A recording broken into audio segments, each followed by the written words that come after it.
लिखे और उसके अंदर वो भारतीय सेना के ऑपरेशन डिटेल्स का हवाला दे। प्रधानमंत्री से उसकी क्या बातचीत हो रही है,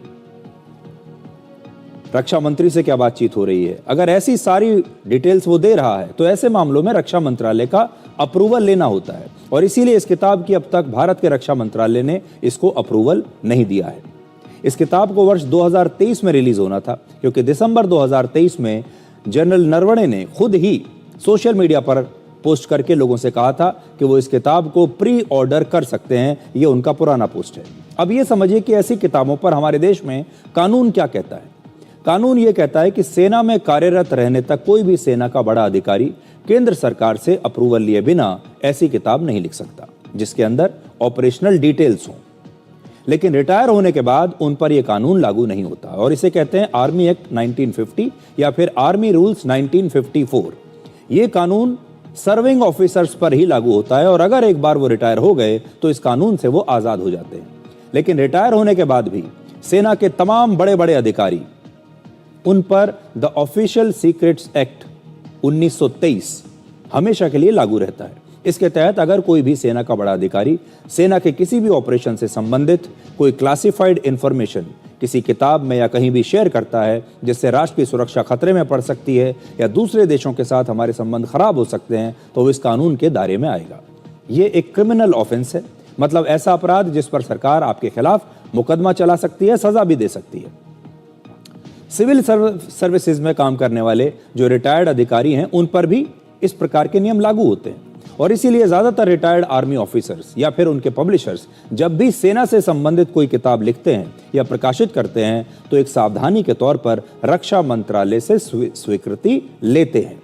लेकिन जनरल नरवणे की इस किताब के लिए रक्षा मंत्रालय ने ये स्वीकृति अभी तक नहीं दी थी। दूसरी बड़ी बात यह है कि रक्षा मंत्रालय को अप्रूवल के लिए जब कोई किताब भेजी जाती है तो इस किताब का कागज पर टाइप किया हुआ वर्जन भेजा जाता है, ना कि असली किताब भेजी जाती है, क्योंकि असली किताब तो छपी ही नहीं। तो उस किताब का जो पूरा टेक्स्ट है, वो जो छपा हुआ है, टाइप किया हुआ है, वो पेपर्स रक्षा मंत्रालय को भेजे जाते हैं। अब बड़ा सवाल यह है कि जब इस किताब को अप्रूवल मिला ही नहीं तो इसकी हार्ड कवर वाली किताब ये कैसे छप गई, कहाँ छप गई। अब आप सोचिए, पहले ये कहा जा रहा है कि इस किताब को तो अप्रूवल मिला ही नहीं है और ये छपी भी नहीं है, तो फिर ये जो हार्ड कॉपी वाली किताब है, हार्ड कवर वाली किताब, ये कहां से आ गई और ये किताब राहुल गांधी के हाथ में कैसे पहुंची। राहुल गांधी को आज ये स्पष्ट करना चाहिए कि ये किताब उन्हें किसने दी और उन्होंने कैसे हासिल की। लेकिन इस पूरे मामले में जो सबसे खतरनाक बात है वो ये कि हमारे देश में महत्वपूर्ण पदों पर जो लोग बैठे हैं, जैसे हमारी तीनों सेनाओं के अध्यक्ष, सीबीआई चीफ, ईडी चीफ या फिर ऐसे अफसर जो बहुत महत्वपूर्ण विषयों पर सीधे प्रधानमंत्री, रक्षा मंत्री या गृह मंत्री से ऑर्डर लेते हैं, उनके साथ चर्चा करते हैं, उन्हें सलाह भी देते हैं, अगर वो लोग आगे चलकर अपनी किताबों में इस प्रकार के संवेदनशील मामलों का, बातचीत का, फैसलों का जिक्र करने लगेंगे तो बड़े बड़े संवैधानिक पदों पर बैठा कोई भी बड़ा नेता और कोई भी बड़ा मंत्री अपनी टीम पर कैसे विश्वास करेगा। मैंने ये किताब नहीं पढ़ी, ना ही हमारे पास इस किताब की कॉपी है, लेकिन जो कुछ कहा जा रहा है उसमें लिखा है कि वर्ष 2020 में जब चीन के साथ लद्दाख में सीमा विवाद चल रहा था, उस समय जनरल नरवणे को रक्षा मंत्री और प्रधानमंत्री से क्या आदेश मिले थे, ऐसा इस किताब में छपा होने का दावा किया जा रहा है।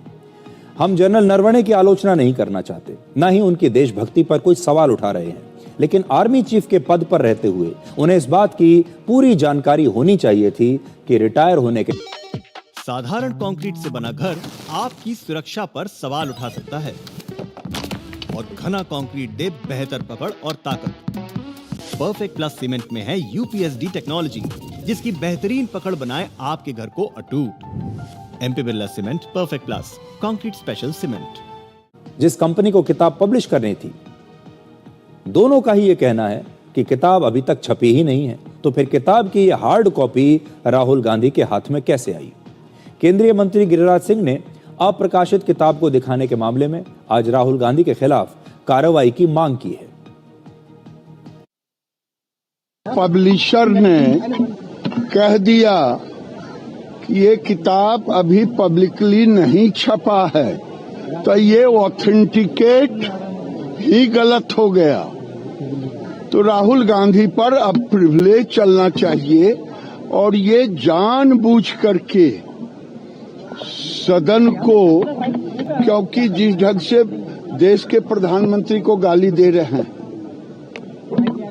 जिस ढंग से सदन को बंधक बना लिया है, ये अमर्यादित है। शायद एलओपी को संसदीय ज्ञान नहीं है, यही माना जाएगा।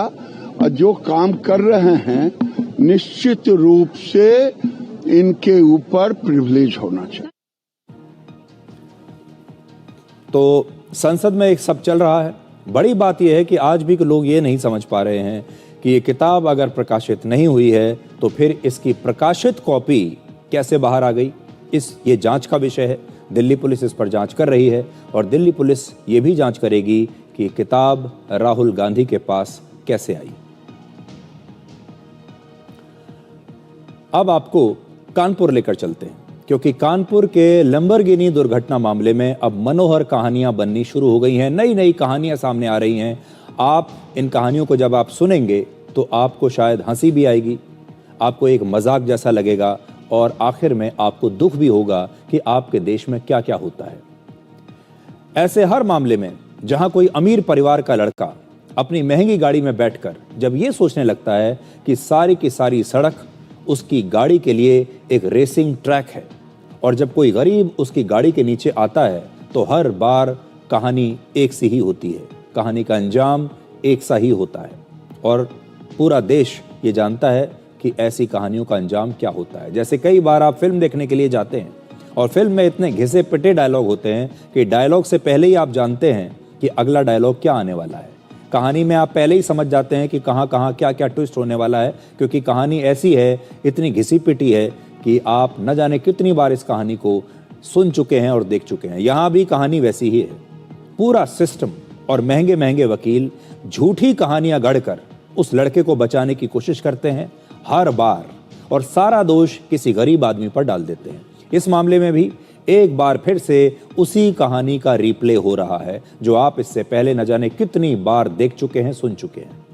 45 वर्ष के शिवम मिश्रा के पिता और कानपुर के बड़े तंबाकू कारोबारी के मिश्रा ने आज अपने बेटे के बारे में एक बड़ी भावुक और बड़ी मार्मिक कहानी सुनाई और फिर सारा दोष एक गरीब ड्राइवर पर डाल दिया। के मिश्रा ने कहा कि दुर्घटना के समय उनका पुत्र गाड़ी नहीं चला रहा था, बल्कि उनका ड्राइवर ये लैम्बोर्गिनी गाड़ी चला रहा था, और ये घटना कानूनी दांवपेच की ऐसी कहानी बन गई है जिसे आप फिल्मों में और असल जिंदगी में कई बार देख चुके हैं। ऐसे मामले में सबसे पहले तो ये कोशिश की जाती है कि लड़के को ये कहकर बचाया जाए कि गाड़ी ये लड़का नहीं बल्कि ड्राइवर चला रहा था।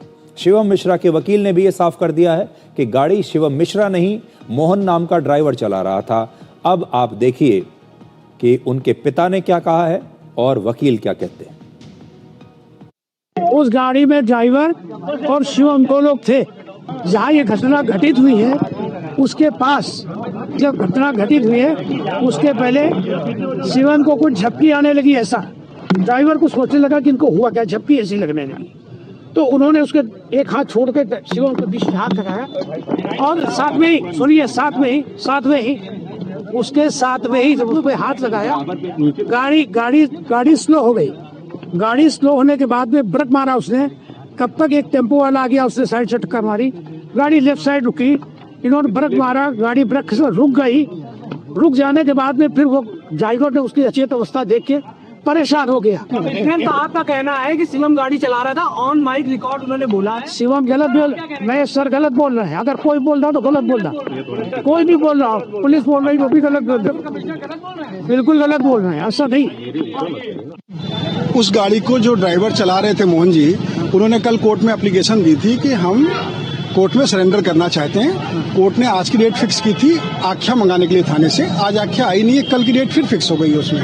तो जो ड्राइवर गाड़ी चला रहा था उसने हाजिर होकर के अपनी जमानत कराने का प्रार्थना पत्र दिया और गाड़ी रिलीज की एप्लीकेशन भी कोर्ट में लगी है। शिवम मिश्रा का क्या रोल है? शिवम मिश्रा और ड्राइवर दोनों लोग गाड़ी में बैठे हुए थे।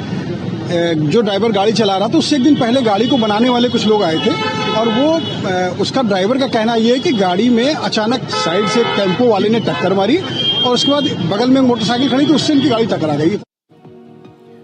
तो ये है शिवम मिश्रा के परिवार की और उनके वकीलों की कहानी। और कहानी का जो पहला ट्विस्ट है वो ये है कि शिवम मिश्रा गाड़ी चला ही नहीं रहे थे, उनका ड्राइवर गाड़ी चला रहा था। तो पहली बात तो ये है, ऐसी दुर्घटनाओं में अक्सर लड़के का अमीर और रसूखदार परिवार सहानुभूति पैदा करने की कोशिश करता है और विक्टिम कार्ड खेलता है। वो ये कहता है कि नाइंसाफी तो हमारे साथ हो रही है, हमें अमीर होने की सजा मिल रही है। लैम्बोर्गिनी में गाड़ी में लड़का चल रहा था 10 करोड़ की गाड़ी में, उसकी सजा हमें मिल रही है। यहाँ पर यह साबित किया जाता है कि 10 करोड़ की कार चलाने वाला उनका राजा बेटा बहुत ही सीधा साधा और भोला भाला लड़का है।